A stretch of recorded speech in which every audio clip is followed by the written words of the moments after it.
You're not a kingpin. You don't carry a gun, you don't run street crews, and you've never even seen a kilo of product. To the world, you're a financial wizard, a master of international markets, living in a high-rise office with a glittering city view. But the blinds are always closed because you know the truth. You're the reason a billion-dollar criminal empire can even exist. You make the impossible possible. You're not a criminal, you're an artist. And the phone call you just got confirms it. A shipment has landed. Not drugs, cash. $14 million in small bills, just sitting in a warehouse, waiting for you to make it disappear.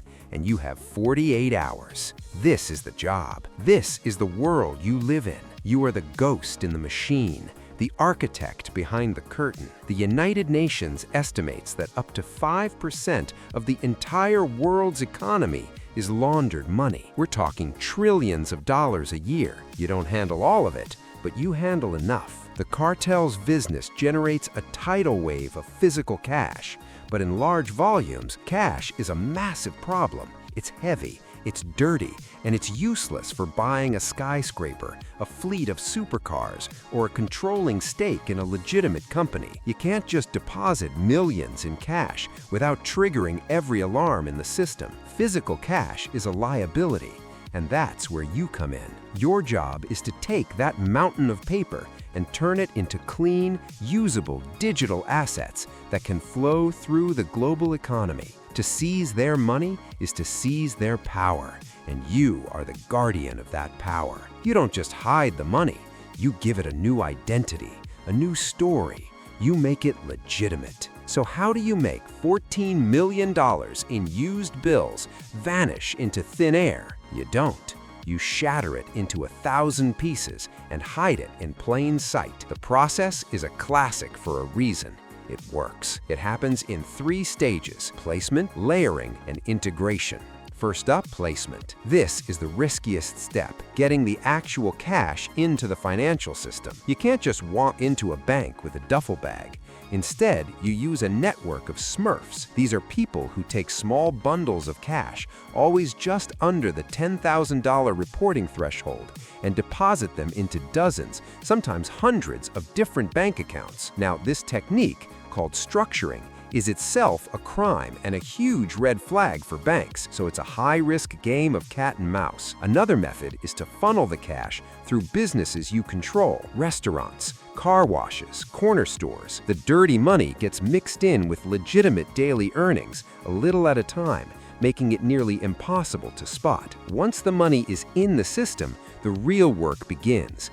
This is layering. The goal is to create a financial maze so complex that no one can follow the money trail. The cash from those hundreds of accounts starts moving. You wire it between shell corporations, fake businesses that exist only on paper. A company in Delaware wires money to one in Panama, which pays a fake invoice to a holding company in the Cayman Islands, which then invests in a real estate project in Dubai. You create a furious storm of transactions, a blur of wire transfers, currency exchanges, and international payments. The money jumps across borders, through different legal systems, getting more and more obscure with every single step. Finally, integration. This is where the money, now seemingly clean, re-enters the legitimate economy. It might come back as a loan from one of your offshore companies. It could be a dividend from a foreign investment. It might even be your own salary, paid out from a corporation that on paper is a highly profitable import-export business. By the time investigators might see it, the trail is a tangled mess, and the money looks like it was earned legally. It's now just another number in the vast, churning ocean of global finance. But you're not alone in this digital world. For every ghost, there's a hunter,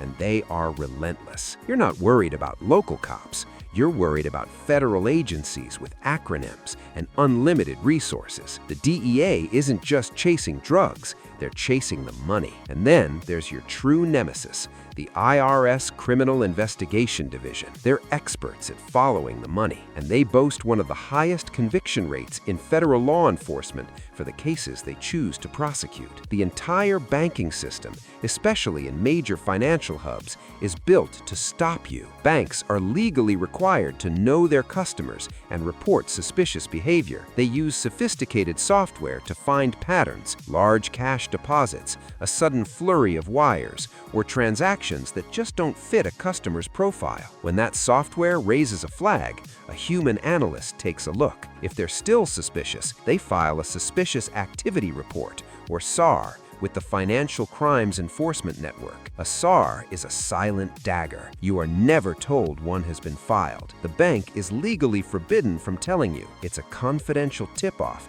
that goes straight to law enforcement, giving them a map of exactly where to start digging. Your whole career is a high-wire act, balancing just on the edge of what those algorithms are trained to see. Every transaction is a risk. Every transfer is a gamble. You're not just fighting people, you're fighting the system itself. And then, one day, it happens. It's not a dramatic raid with helicopters and battering rams. It's a quiet, simple email. A compliance officer from a small bank in another state has a question about a wire transfer. The amount wasn't huge, but the destination, a new shell company, was just a little too new, a little too clean. The reason for the transfer was listed as consulting fees, but the sender was a business that sold auto parts.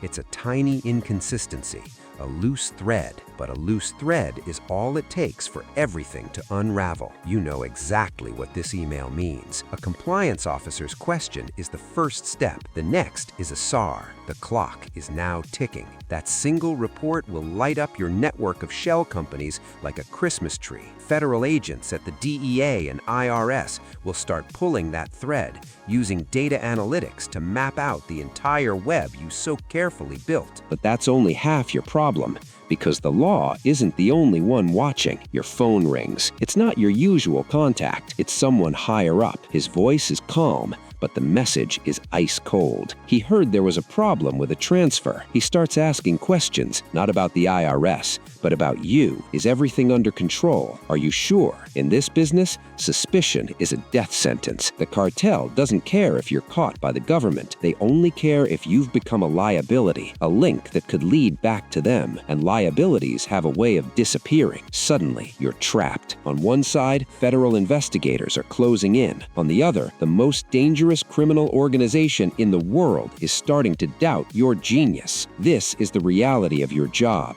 You're one of the most vital figures in the entire organization, but you are also the most disposable. While the kingpins are insulated by layers of muscle and loyalty, you are the face in the financial system. You are the name on the paperwork. When it all goes wrong, you're the one left holding the bag. There's no retirement plan in this line of work, no golden parachute. Money launderers for cartels often meet a grim end. You're a loose end, a witness who knows all the secrets, all the account numbers, all the shell companies. You know where all the bodies and the money are buried, and that knowledge makes you the single greatest threat to the empire you helped build. The game ends in one of two ways: a knock on the door from federal agents and a life spent in prison, or a much quieter, more permanent end delivered by the very people who once called you a genius. They don't see you as an artist anymore. They see you as a risk. And in this world, risks are always eliminated. Here, numbers aren't just numbers. They're the difference between freedom and disappearing forever. The world of financial crime is a shadow economy that touches every part of our lives, often without us knowing. The methods are always evolving, from leveraging ancient systems of trust like Hawala, which isn't inherently criminal but can be exploited, to using modern cryptocurrencies. If you want to see more stories from the hidden world of finance and crime, subscribe to the channel and hit that notification bell. Let us know in the comments, what do you think is the weakest link in a modern money laundering chain? Thanks for watching.